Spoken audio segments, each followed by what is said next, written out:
Hey, what's going on, guys? My name is Alec Micus. I'm the author of No Realtor, No Problem. And in today's video, I'm going to be teaching you how you can overcome the big three contingencies when selling for sale by owner. So, what are the big three contingencies? They are your inspection, your financing, and your appraisal.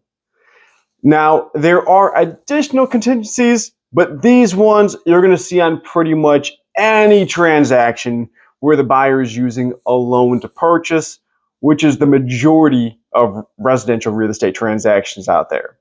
So let's start with the inspection. With the inspection, as soon as you accept an offer from a buyer, it puts the buyers on the clock.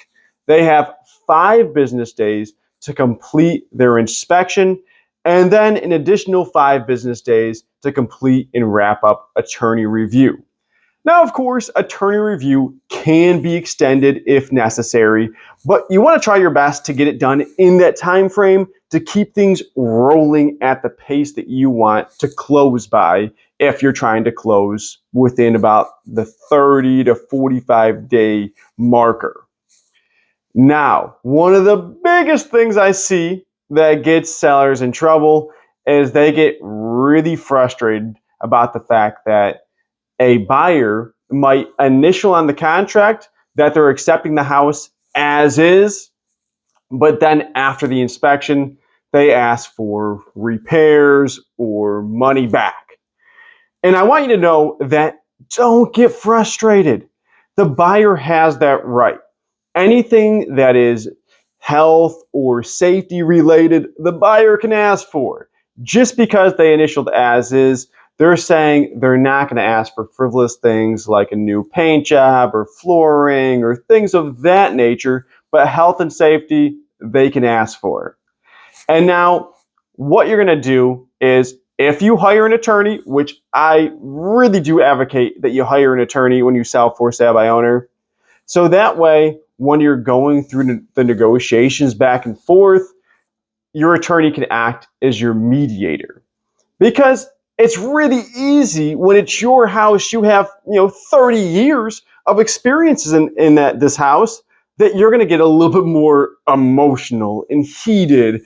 And when you're really emotional, it's impossible to be very logical. So that's what your attorney is used for. They're going to mediate the negotiations. And when you find a middle ground in both you and the buyer come and meet in the middle, shake hands, you could move forward within the transaction. Now, next up is your appraisal. So with the appraisal, it's simply a pass or fail. And you're only going to know what the appraised value is if it's a fail and you come in low. Now, if you do come in low, there are 5 different ways to handle this. One is you should request a reconsideration of value. So that way a second appraiser can come in and make sure that that first appraiser did their job correctly. Now, if you still come in low, now you have to make a decision. Either you as the seller accept that lower price and move forward, or the buyer can come up and make up that appraisal gap, or you and the buyer can meet in the middle and call it one and keep moving forward. Now, the problem here is a lot of times the buyer won't have the money to make up that appraisal gap because the appraisal gap can be $30,000. And not everybody has $30,000 just sitting there in the bank on top of the down payment and everything else. So, chances are higher that you'll be able to meet in the middle, but even then, the buyer might not have that. So if you don't want to come down and you can't meet in the middle, the buyer can't make up the difference, well, then you're going to have to look to put your house back on the market, and this offer is going to fall through. Hey, brush your hands off, get back out there, if you already got this far, you already found a buyer, chances are high that you're going to be able to find a buyer sooner than you think. And ideally, if you got multiple offers, you can start reaching out to those other interested buyers and be like, hey, this is what happened. Are you still interested? Okay, perfect.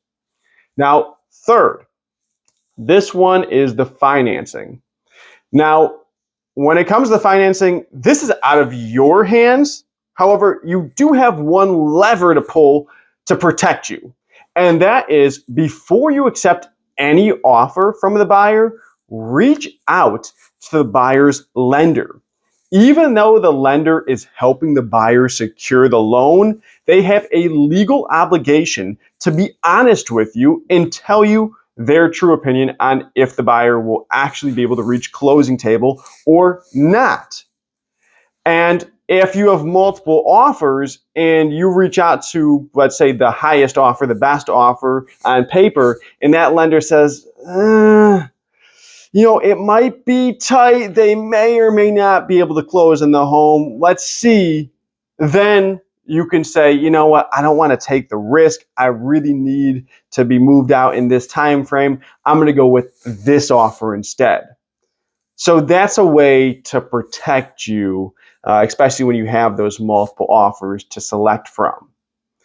I'm going to recommend that you guys download this For Sale by Owner step-by-step checklist when selling, because it's going to make you feel a whole lot more secure. That way you can see everything that needs to be done and you can do it. And you know you're not missing anything, because the process can be overwhelming if you don't have a foundation to guide you. And I've attached that down below. Go ahead, download that for free, and I hope it helps you. On that note, Alec out. Catch you on the next video.